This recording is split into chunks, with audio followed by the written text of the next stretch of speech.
Det er et spørgsmål, som meget ofte bliver stillet til mig. Nu har jeg jo snakket med mange unge mennesker, især skoleelever, der altså har fået en opgave i skolen at fortælle om et eller andet om besættelsestiden. Og de ender i reglen med at spørge om det samme, som du nu spørger om jeg har fortrudt noget. Der har jeg altid svaret, at hvis jeg skulle leve mit liv om igen, så ville jeg handle på nøjagtig samme måde. Der var nogle enkelte dumheder, som jeg nok ville have forsøgt at undgå. Men ellers ville jeg have gjort det samme igen. Jeg fortæller normalt ikke folk, at jeg er barnebarn af en modstandsbevægelse i Syd- og Sønderjylland, og at jeg er stolt af det.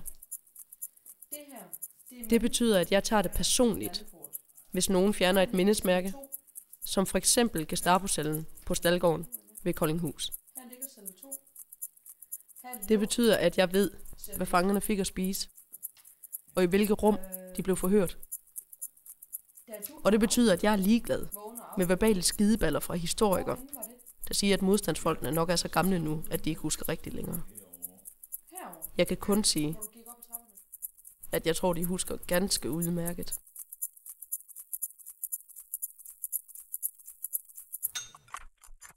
Børge Kyngerskov. Jørgen Kieler. Jens Christian Jensen. Harry Jensen. Kai Eilersen. Pierre Honoré.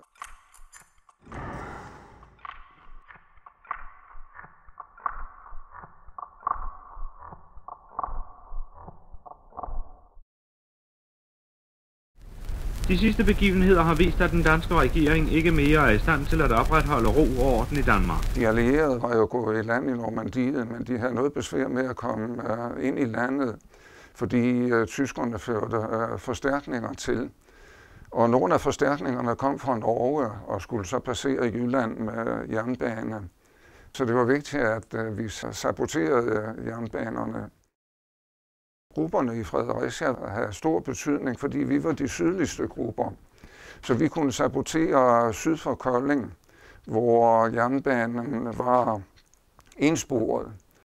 De her fjendtlige agenter fremkaldte uroligheder retter sig umiddelbart mod den tyske værnemagt. Det var sådan lidt røversoldater det hele. Vi gentager i denne udsendelse bekendtgørelsen om den militære undtagelsestilstand i Danmark.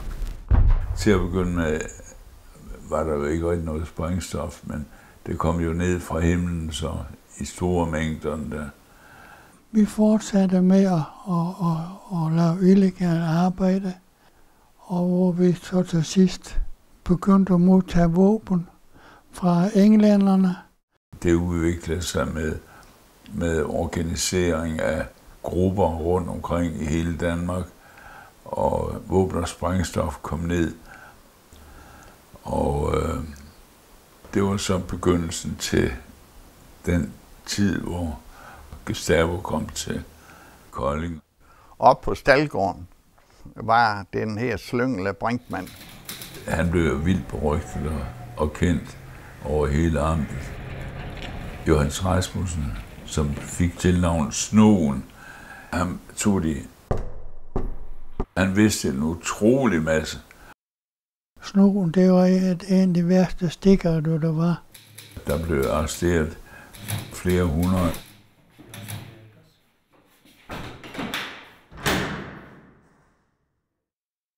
Restaurant Robert, det var en restaurant, hvor folk fra nabobyerne, hvis de skulle under jorden, så skulle de henvende sig der. Og der kom så bud til mig, at der sagde en mand, der ville snakke med mig dernede. Og jeg kom så dernede, så sagde Johannes Rasmussen, sagde, var du ikke arresteret? Jo, men jeg flygtede under gårdtur, og min kammerat derovre, min cellekammerat, det er en sabotør fra Esbjerg, og vi er så nervøse, du må hjælpe os ud. Men den her sabotør fra Esbjerg, det var Brinkmann, som var ude på sin første aktion. Jeg var lige på vej ud af huset, min mor og jeg boede i. Der blev jeg anholdt af to danske Gestapo-folk, Brinkmann og Johannes Rasmussen, Snogen.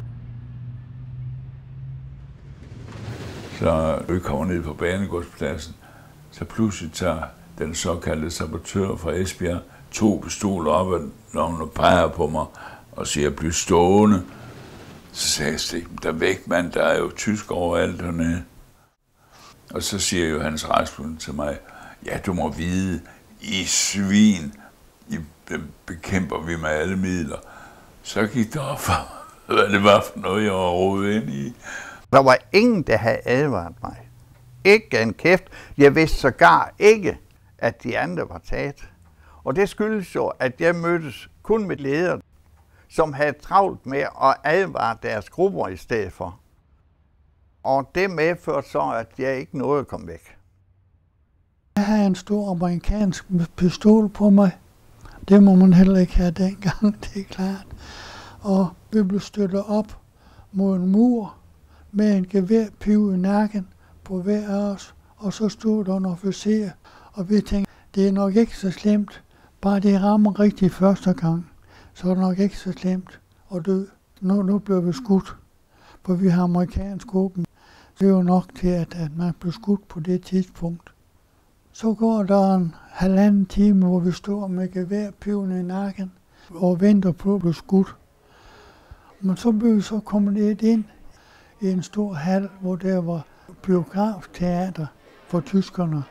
Og der blev så stillet op imod et stort billede af Hitler på fortæppet til scenen. Vi havde begået den dumhed, at vi havde overladt planlægningen til de lokale sabotører, som aldrig havde prøvet det før. Og det skulle vi også selvfølgelig have sagt. Det må jeg overlade til os. Ikke? Og der var der en af dem, deres leder, han skulle være vores vejviser. Og han begik en katastrofal bryllup.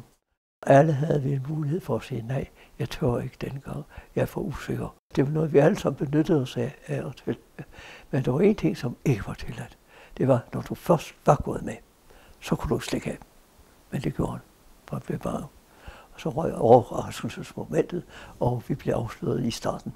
Lige for det øjeblik, vi var ankommet, der var vi under observation fra det, der hedder fortravnsmænder, som altså rapporterede til det lokale Gestapo. Tyskerne vidste, hvor vi var, og så fandt de frem for os. Og så gik jo skyderiet i gang. Så kom Gestapo på at komme ned fra Kolding, og så blev vi transporteret op til Dalgården. Der var ingen slutning. Alt var nyt for dem. De var på ukendt territorie. De skrev historie efterhånden, som de rykkede frem. Tyskerne, de vidste alt. Og som de grupper, der militære grupper og sådan noget, det vidste de sgu da alt om. Ja. De havde jo meddelt, og nogle af dem kender mig jo godt, der havde deres daglige gang op på Staldgården. Det var dem, de selv kaldte fortravnsmænd, ikke? Det var sgu ikke så strålende. Det var en røverhule af Gestapo-folk. De værste, det var jo de danske landsforrædere. Afjok. Han var en stud, fuldstændig altså sådan helt nærmest tåbe. Det var ham, der begyndte at tæske løs på mig.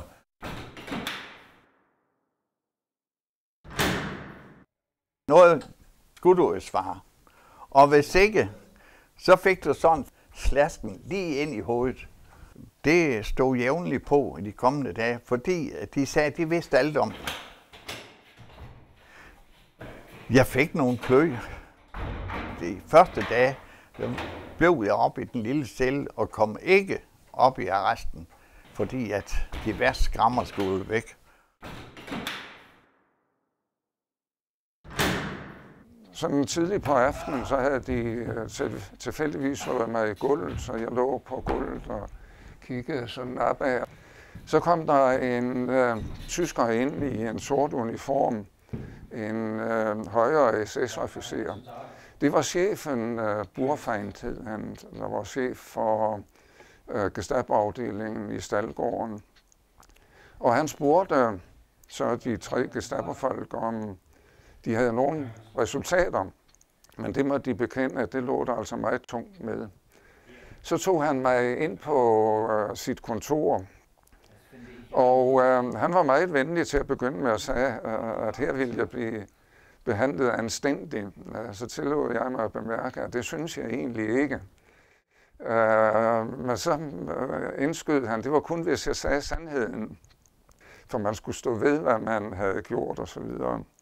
Men han tog mig så tilbage til de 3 danske Gestapo-folk og sagde, at nu kom han igen om et par timer, og så ville han altså se resultater. Og de fortsatte så med mishandlingerne, uden at der egentlig kom noget ud af det. Og efterhånden var de jo blevet trætte af at slå løs på mig, så slagene blev mildere og mildere med tiden. Og jeg blev så lukket ind i cellen i Staldgården, den ene af de 2 celler, den største, som eksisterer endnu, og som man kan se. De lod mig faktisk være i fred, da de så, at de ikke fik mere ud af mig. Så en dag så blev vi kaldt ud, og der kom bordfejnd tilfældigt ud og inspicerede det her. Og da han så mig, så gik han hen til mig og sagde meget vredt, vi har fundet ud af, at det var kun løgnehistorier, du fortalte dig. Men nu bliver du sendt til en tysk koncentrationslejr, og så kommer du til at længes tilbage til Staldgården som til paradiset. Men der blev vi så kørt til Frøslev.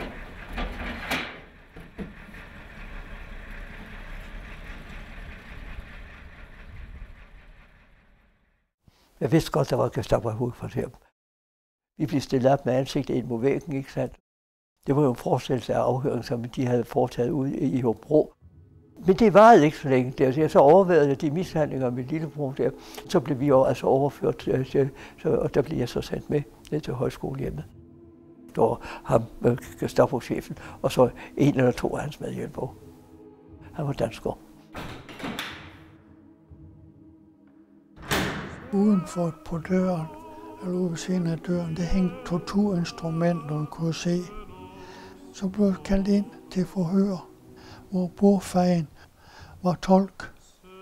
Og så blev jeg ellers i forhøret spurgt om, hvor den pistol fra. Og så må jeg fortælle en løgnhistorie. Det er klart, at jeg har fået den af en kammerat, som jeg vidste, at han var i Sverige nu. Men det troede bordfejden ikke på. Det var en lejr med 20.000 hele tiden. Altså, den blev oprettet i 39, og der døde ca. 50.000 derfra. Så det var jo ikke sådan rekreation, vi var på.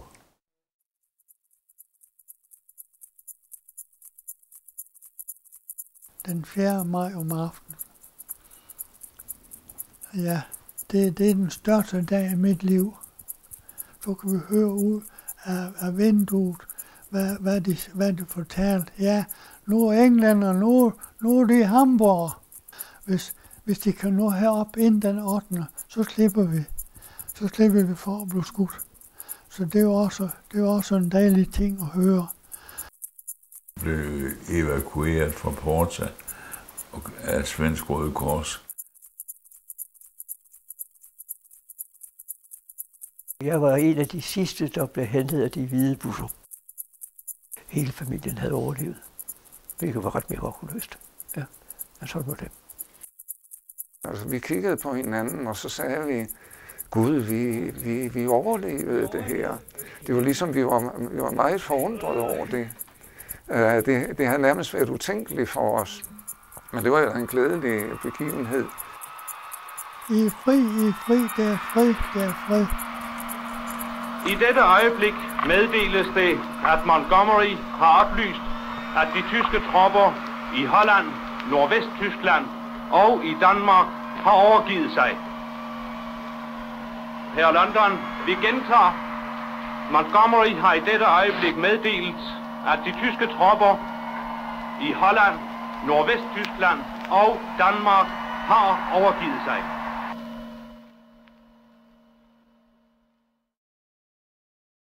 Men bagefter kan man fandme ikke forstå, at man kunne klare det der. Det er jo mærkeligt. At man helt sikkert rent psykisk kunne klare det. Det er jo fandme hårdt. Det var det. Så fik man selvfølgelig også nogle ture bagefter. Det gjorde vist nok alle. I dag så får man jo psykologhjælp, når det er og dit og dat og alt det der. Vi fik intet. Jeg tænker på det der med Porta, det var en streng oplevelse. Og det var nok det, der fylder mit sind mest. De kommende måneder, der blev jeg indkaldt som vidne i retssager, dels mod de 3 Gestapo-folk, der havde mishandlet mig, og dels mod Burfeind, deres ledere. Og de blev alle sammen dømt til døden. Henrettelserne læste jeg om i aviserne, men jeg var egentlig forbløffet, for jeg glædede mig ikke over det. Altså, jeg er ikke en god hader. Hvor er det røgen? Krig er det hele taget. Hvor er det røden? Sådan siger vi der, hvor jeg kommer fra. Hvor er det røden? Der findes en ulykke. Det er svært at gøre noget ved den. Hvor er det røden? Hvor er det røden? Krig og sådan noget. Danmark er ingenting mod en kæmpe jernnæve udefra. Hvor er det røden? Mange var nødt til at samarbejde. Hvor er det røden? Vi kunne ikke engang redde os selv.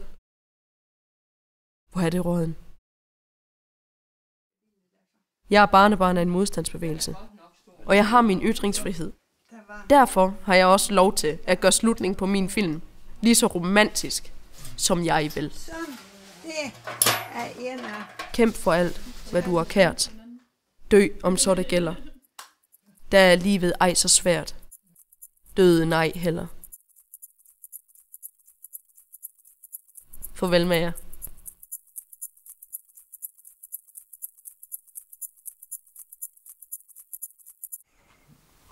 Det var hyggeligt at møde dem, men de er jo ikke mere.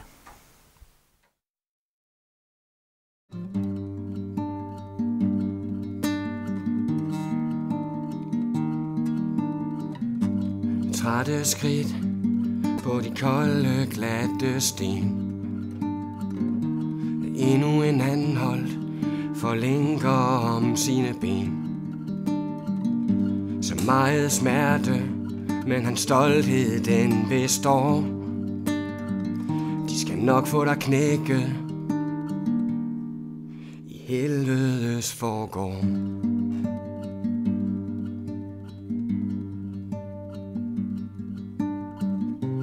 Og de kan se det i hans øjne. Han ved godt, hvad der sker. Gestapo vil have navne, og han kan snart ikke mere. Og vi må aldrig glemme de øjne fra danske mænd på mindesten. For modstand og for ære.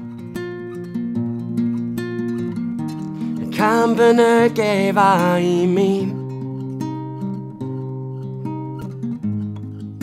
Æret være alle, hver og en.